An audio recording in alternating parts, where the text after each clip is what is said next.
Welcome back. From that amazing music, we move on to our second conversation on Good Morning Kenya, which we want you to be a part of. We are talking about preserving the African culture.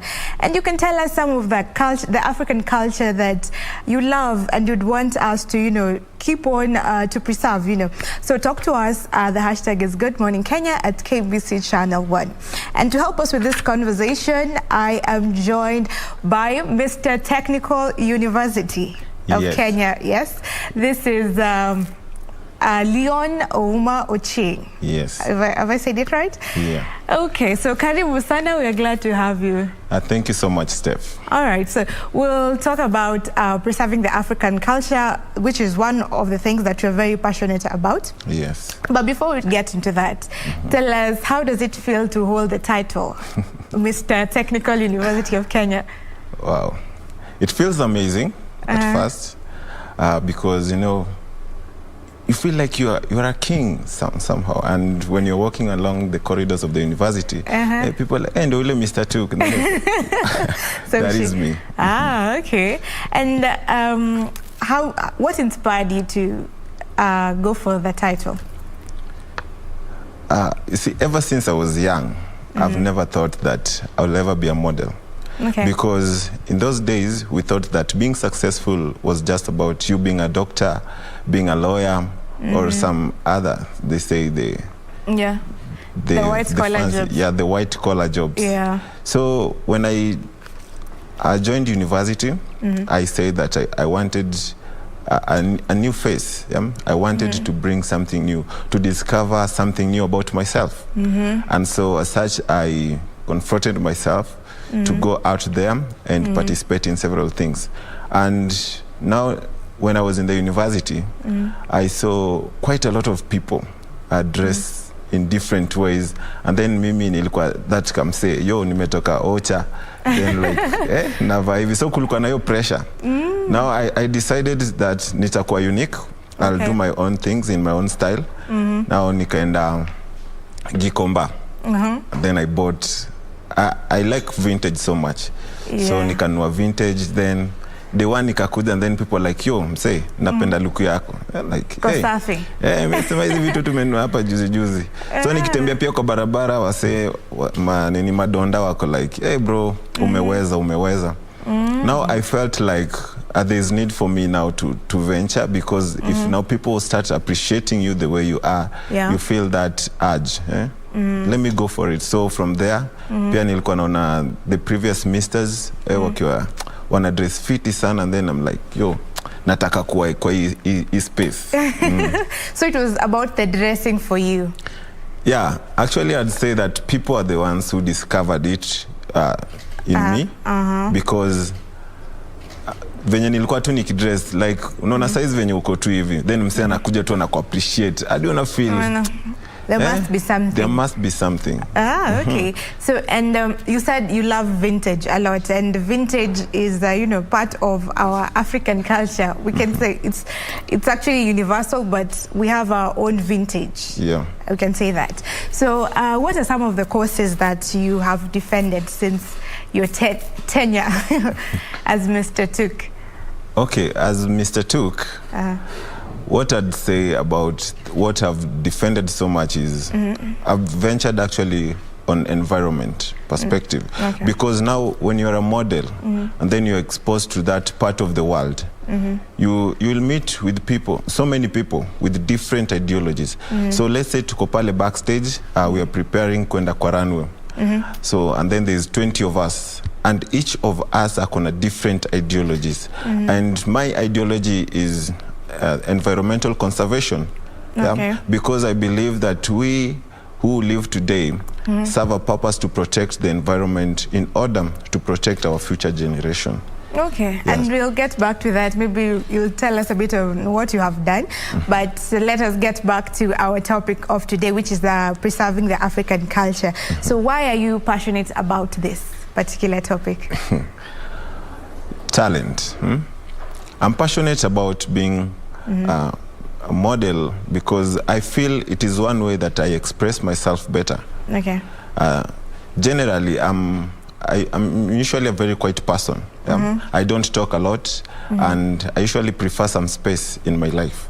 Okay. But now that I decided to be a model, I find that my life, particularly my social life, matters to me as much as it matters to other people. Okay. And so it has really challenged me to be that outgoing person, to talk to people, to associate with people, and also to learn the art of accepting other people's idea.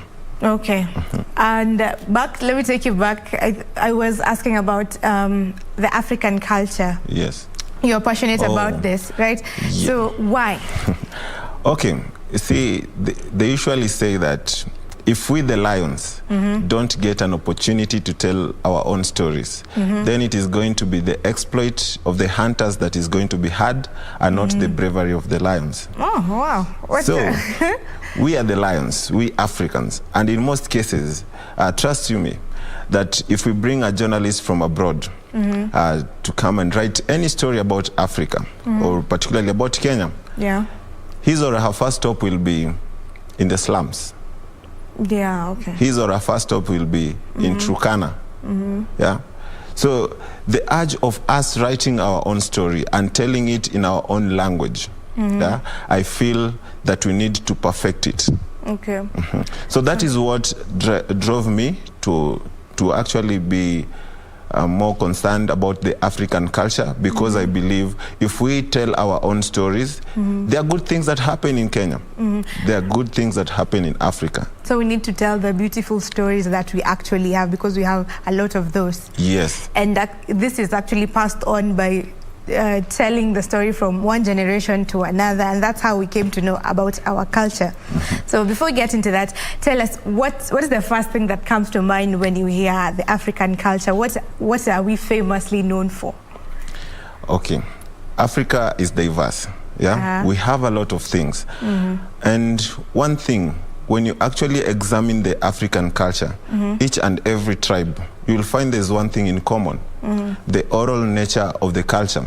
Now, the oral nature of the culture tends to combine us and connect us, that as much as I'm a Luo and you're a Kikuyu, we're still Africans, yeah? So that commonality brings out the uniqueness about the African culture itself. Okay, and also I think Africa, we are known for we have so much the diversity, just like you've said. Different countries in Africa have different languages, the tribes, which makes us very unique.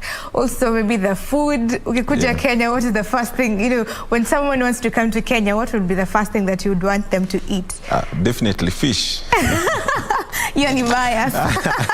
But nyama choma, people know us for ugali and all that, and that's our culture. And sometimes we have we have been westernized, and tumekuwa eroded to some point.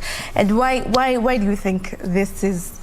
What is the cause for this? The cause, I believe, or my own thoughts, is because we fail to appreciate that which we have. And even in the Bible it is said, do you remember the parable of the servant and this person who had 3 servants? He gave 5 talents, 4 talents, and then 1 talent. So now the servant with the 1 talent, he said, I know you. You want to reap where you never sowed. And then the boss said to him, even the little that you have, it is going to be taken away from you. So if we do not appreciate what we have, if we do not accept the fact that we are Africans, if we do not accept the fact that I am black and I'm handsome, I'm black and I'm beautiful, if we do not accept that my hair is hard, but still it is okay as compared to that one, okay? So if we do not accept this, then that little we have, it is going to be taken away from us. From us. Okay, so we need to have that appreciation of our culture as Africans. Carry our skin the way it is, to depend, we don't go bleaching and stuff, because that identifies us as Africans. Yes, it does. And many other things. And so when we talk of appreciating our culture, there are things that symbolize our culture. And some of the things have been taken from us. So how do we get those back? Kuna vitu zingine kama hakuna matata, that was, you know, the Western came, watu walikuja and they took it, wakai copyright, and that was ours because it's our language. Hakuna matata is ours. Some of the things, our shuka, our kiondos, people have taken that from us, and that is those are symbols that identify us. For the Pokomos, there was this drum that symbolizes power, a specific one, and it's being kept in the British Museum, you know, and they acknowledge that they took it. But so what do we do as Africans? How do we fight that? Because they're coming and they're looting from us, our culture. Okay. Now, I guess it depends on how the person who checks the artifact tends to use them. You see, one person said in the year 2030, our children and our children's children will travel to United States, to Europe, or to Asia just to study our own culture. Exactly. And so, to some extent, let's talk about the Pokomo drum. What is the essence of the Pokomo drum in Europe? Yeah? Probably, maybe they are using it to support our culture, which I doubt. Yeah? Highly doubt. I highly doubt, because at the end of the day, you'll find that the benefit that comes from the drum itself, it is not channeled to the people of Pokomo. Yeah? But all the glory and honor will still remain to the British Museum. Yeah, exactly. And so we need to protect our own assets. We need to love them. We need to appreciate them. You see, people like Eric Wainaina, umoja ni fahari yetu, undugu ndio nguvu. Nowadays I feel like that is just a song. There's no passionate about it. I mean, when you are singing, you are just singing it because you feel like, no, acha tu niimbe. You don't feel the connection. Yes. But if umoja ni fahari yetu, let us show it. Let us protect our hard-won artifacts, because once they are out of our borders, we'll never find them. The other day, we lost the Sudan, the last male black, is it rhino? Yeah, okay. Yeah, but look at it, the perspective, where we in Kenya were actually the custodian of this great, great species of the rhino. But still, I don't feel the impact that it has created to us as a country. Yeah. So we need to protect them as much as, because I believe when you go to United States or maybe China, they have their artifacts well protected with even military services provided to them. So it is not easy for you to access them. That is what we need. We need to protect our own artifacts so that we can tell our own story better. Okay. So, and how do we preserve our culture, if you can put it like that? How do we make sure that we preserve our culture, that it does not die?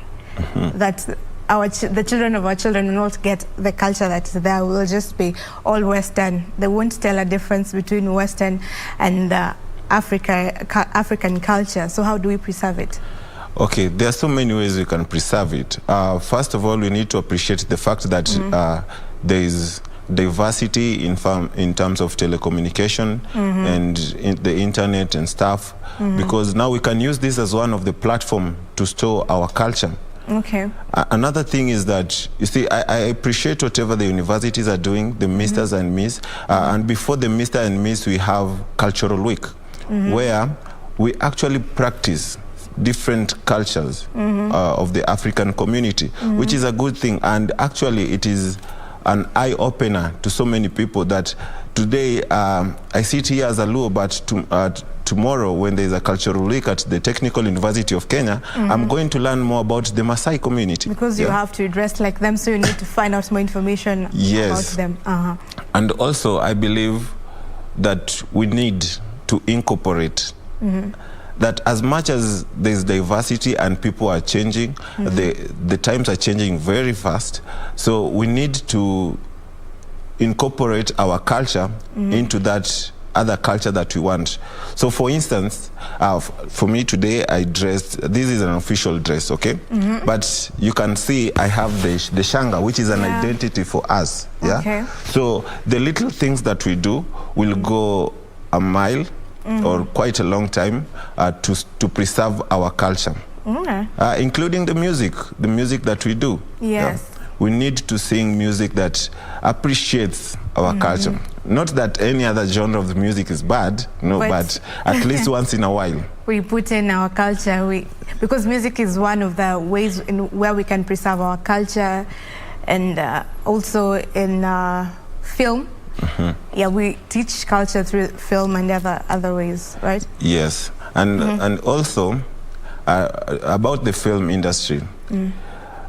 We also need to incorporate so much about the Africanness, yeah? We need not to accept so much about the Western world. There is so much about Africa that we can tell in this film without using the language of the whites, yeah? That today, for me to sell my video, I need to do this, yeah? For me to sell my script, I need to do this, yeah? So there is so much we can do as Africans, and there is so much we can do as actors, as musicians, as producers, just to support our own culture. And still on preservation of culture, we have moved to the information age, and a lot of things are digital. So in 2017, the National Museums of Kenya partnered with 3 data service companies from the US to try and put the archaeology, the archives digitally, to preserve them digitally. And this, this is embracing technology. So I don't know how that worked because we have still not seen it yet. But what do you think about this, about preserving our culture digitally? And the Western do this. So how do you feel about us transiting to that? Actually, this is a complementary measure, not moving from, the museum totally to digital, but as a complement. How do you feel about it?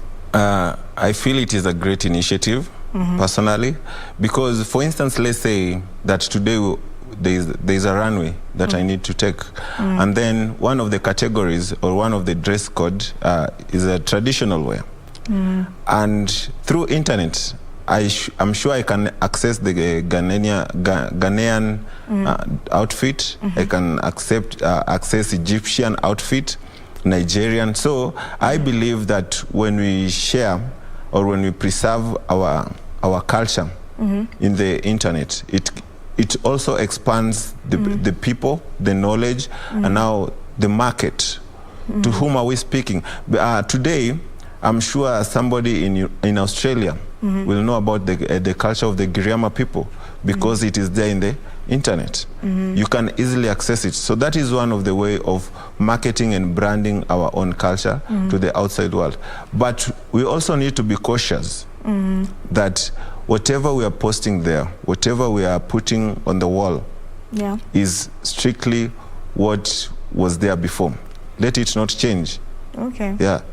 Let it stay in its original form. Original form. Yeah. Let's not tamper with it. Okay. And still on culture, we have so much we can talk about Kenya, the African parenting. We were raised as a community, with a community. Anyone, as long as you're doing bad, you'll get beaten, because this was our way of life. But things are changing, and we're adapting to so many different things, and some are good. We're moving the right way, because some culture are toxic, if I can put it like that. One of them is like the toxic, I say toxic masculinity. How men are not expected to cry. This is an African culture. When you can't cry, you can't talk. So should we carry over such practices, or should we let them go? See, the best thing about human beings is that you are given the freedom of choice. To choose what you want to do, how you want to do it, when you want to do it, and so forth. And so there are some cultures that I believe are more personal than as a communal thing. Nowadays we find men crying, which is weird. No, which is okay. You know, that because that's how you were taught. You shouldn't cry. So when you cry, you find it weird. You find it, this is wrong. No, like how do you expect me to cry, and then you're here? You're my wife, or probably I have a child. So what is the message that I'm sending it to I'm human. That's the message. Because everyone, you're human. As long as you're human, you have emotions, whether you're a man or you're a woman. So it's okay to cry once in a while, because this is what leads to mental health illnesses like depression. Or what do you think? Okay, we are human, yes. But then again, you cannot hide the fact that, you see, it takes quite some time for you to change a man, and for you to adapt to a certain environment. Our society has taught us to be tough. Our society has taught us to be outgoing. Our society has taught us that, you know what, a man should provide for his family, that no matter how hard the times are, you need to remain strong. But still, now that we are trying to incorporate a new culture into this, that hey, wanaume pia wanazalia, then I'm like, yo msee, sasa huyu mtoi wangu atanionaje? It's hard, by the way, because the moment you cry, it means that umewekwa kwa kona fulani. Now you don't have an option. It's like now you are in a cage, or you are handcuffs, you are in a prison. You cannot move. But now you remaining that strong, it shows that you still have the power and the zeal to move on, that no matter how hard the times are, you're going to fight. But with the current situation going on in Kenya and even around the world, this is not just something in Africa, but mostly in Africa, because men are taught to be hard, to be tough. Do you think that this is really healthy? Currently, with the current situation, do you think this is something that a culture that we should hold on to? With times, then I suppose not. It is not healthy, because nowadays a lot of us are suffering.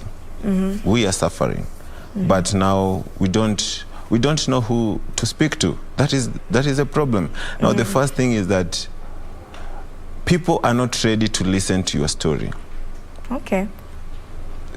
And if they do, they are ready to share it with some other third party, which now it colonizes, or it deprives you of the privacy. And that is what we fear, particularly. Actually, personally, I don't like talking too much about my emotions, because I will feel intimidated to some extent. To some extent. Yeah. All right. And I won't take it lightly, and And this was actually said in a meme that has been going around on social media, how actors from the US, how they came out to, and became vulnerable on national TV, and they came out to be a meme. An example is Will Smith, and he came out to be a meme. So what should people do, because we are telling men to express themselves, but when they express themselves, we become judgmental. So what should we do from a man's perspective? From my perspective, I'd say that we require space, we require understanding, that it is not easy. It is not easy for me to open up to you. It is not easy for me to tell you how I feel about certain things. It is not easy for me to speak about myself. And it takes quite some time, but I believe in the end, we'll be there. So patience will pay, and then go with us through this journey, because it's not an easy one. Okay, so time will tell, and we just need to be patient and walk with you through the journey. So we have taken that into mind. And again, still on mental health, just diverting a bit, but we're getting back to preserving our culture. And this is something probably related to you, though it happened to a female. This was Chesley Christ, the former US Miss USA. and she committed suicide, and this was not expected. It was very sudden for most people. She was always happy, you know. You carry the crown, so you're always happy. You're the happy person. People described her as being, you know, the life of the party. So how is it carrying the crown and the expectation that people have of you? Does this affect how you your mental health and how you actually just behave around people? Do you pretend around people, or how is it? Okay. There's a lot to take first, because there's a lot of pressure from the social media. There's a lot of pressure from your community. There's a lot of pressure from the people whom you represent. Because at the end of the day, people expect you to behave in a certain way. Exactly. People expect you, probably there are those when you wanangoja that huyu ashakuwa celeb, huyu sasa ashatutoa kwa ligi yake, you see? Yeah. So there are those kind of people. Then there are those people who believe now that you are a mister, wewe sasa hapo ndio wanakujanga tu, bro nisaidie, bro nisaidie. So there is a lot of pressure, and then this pressure at one point zina overwhelm, and then you don't know whom to speak to. Personally, I have encountered this several times, and people are like, wewe ni Mr. TUK, ofai kuandago vitu kama hizi. Like when I go and eat nikiwa for the main canteen with other students, people are like, hey, msee na ku-expect unakula huko na ma lecturers. No, the fact that I am a mister does not change my character. The fact that I represent the university does not change the person who I am. I used to be, I'm a member of drama, and I like associating with people. So when unaniambia sasa jumi ni mister, sasa sifai kutembea na wewe ama nafai kutembea na yule, I feel your too pressure. Much pressure, it can become overwhelming. So yes, and even to some extent, what tunaenda too blank. Like today I don't want to be in school, today I don't want to associate with the people, today I don't feel like I need to talk to someone. Yeah, so unachill tu pale, and then people feel like they are entitled to your life. Okay. That is the problem. Now that wewe ni mister, hey bro, so people have a fanya say hivi. in your life. So that entitlement, it makes you go away from whatever you did plan for yourself. And then sasa you bring another pressure from you. And then you trying to sell the culture to the outside society. The society expects you to behave in a certain way. But now that you're a model, you want to speak in a different language. Then let's say umekuja umedress in a different way, then people will criticize you. People will criticize the way you dress. People will not appreciate, and they won't care the fact that you are a model. They say, yo, so umevaaje, ini nini, All right, so the society should lower the expectations and understand that before you carried the title, you had a life, and you need to have that life as much as you're pushing a particular mandate. Yes. Okay, so, and as we close, just give us a clarion call on how we need to, tell Kenyans why we need to, or how we need to preserve our culture. Anything there. Okay. So for us to preserve our own culture, we need first to accept it. Accept it the way you are, accept it the way it is. And then I like whatever Safaricom is doing. You'll walk along the streets, you find Safaricom, they are painting our own culture. Then I like whatever the National Archives are doing. The other day, walikuwa na collect the artifacts. That is one way they are preserving the culture. I admire whatever the universities are doing, having the Misters and Miss and the Cultural Week. I admire now where the society is going, that people are now actually appreciating the culture itself. And when you're walking along the streets of Nairobi, you're going to meet a lot of people dressed in different ways. Personally, I'd like to appreciate Senator Ledama Olekina.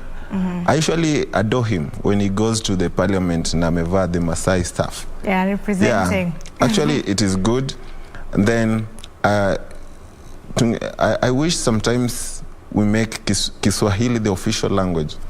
And we feel like we need to address ourselves in Kiswahili so that pia Kiswahili kitukuzwe. Okay. And also now let us combine all the languages in Kenya. Let us bring them under one cap and let us share it to the outside world that says, here it is, the cup of the people of the Kenya, that this represents our culture. And then we give it to the people. I'm sure they are going to appreciate it. Okay, thank you. That was a very interesting conversation with you. Thank you for gracing our interview. Thank you so much. Would like to have you again. Well, that has been an interview with Lyon Ochieng, who's Mr. Technical University of Kenya, talking about preserving our culture. So we're coming back in just a short while with some trending topics. Udaku with Jane heading it, of course. So stick with us. Don't go too far. A small breather and we'll be right back.